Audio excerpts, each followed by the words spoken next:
Hello everyone, and in today's video I'm going to be teaching you how to make a TF2 Soldier cosplay.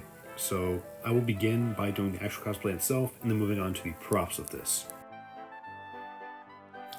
So with the soldier's hat or helmet for that matter, there are many different ways you can do this. But for me, I made the helmet of this, as you can see in this video here, or you can make these other helmets or hats if it's easier for you. There are two ways really of doing this, especially if you want to make a helmet. One would be either buying it online and painting it, or two, you can actually make it. And I think most people are going to just buy it online because it is significantly easier, and that's what I recommend doing. Now, a third option you could do is if you already have hats or have hopefully a military hat, you can just use that in place of it.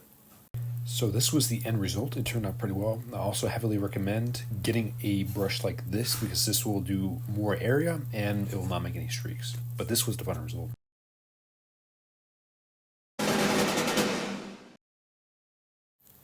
Now this is the part where it's going to get kind of hard. So first, starting off with the jacket, I'd heavily recommend if you want to find a jacket similar to his, I'd advise probably either looking online for someone who's made a cosplay thing for that, or searching at Goodwill secondhand stores for large jackets that are red or blue, or a large jersey, which is what I use personally to make it. For the grenade belt, I used a laptop bag strap, or any bag strap for that matter. It works for this. And what I did was I hot glued Velcro strips to both the fake grenades I made and to the belt so they can be taken on and off. And I made the grenades out of these lime bottles, which worked extremely well. And that's one part of it done. But for the next part, for the belt on the other hand, I recommend getting a military grade black belt for this. If you cannot afford this or get this, you can use any large black belt for that matter. It still works, but if you want it to look more authentic, I recommend getting the large military belt. Now for the symbols, this might be easy or hard depending on what you have. There's two options for this, which is you either print it or you can make it by hand. That's really about it. And for the accessories with the belt, I'd recommend getting these military bags, which I don't know the official name for them, but I had them at my disposal, thankfully, so I was able to use them and look pretty accurate to what they have in game. But of course, they're a bit different, but they still work.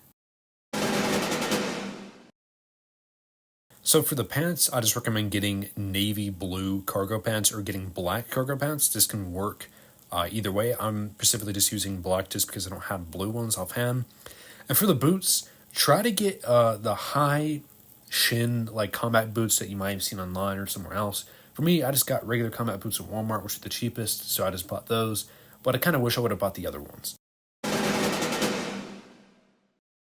Now, there is a wide selection of props you could do for Soldier based off of the many rocket launchers he has, the shotgun, or the melee weapons, such as the Marker's Garden or something else. For me, what I did is I just did two things, which I did the Bigger's Bazooka, and I made a Australian Market Gardener.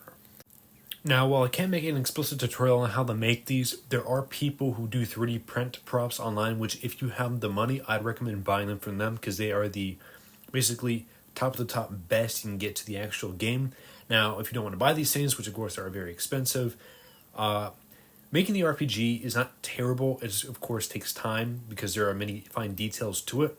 What I recommend doing is getting a large PVC pipe to make a base on and kind of going from there. Or you can simply make something out of cardboard, for example. I think the black box is probably the easiest to make out of all the RPGs. And probably for a melee weapon for that matter, you can just do the Marker's Garden, if I'm saying that right, or some other one, shovel for that matter.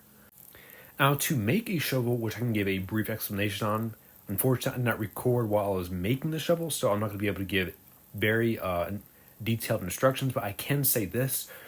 To make the base of the shovel, I recommend getting this type of cardboard that is tube-shaped, particularly the smaller ones, not the wide cardboard ones, the ones that are specifically used for like plastic wrap or the ones that are used for Christmas wrap. I use that, and what I did was I chopped one in half and chopped a quarter of it off, and I glued the bottom of it while cutting a part of the bottom off, which you can see in this photo, and you glue that part together in order to make the kind of base of the shovel.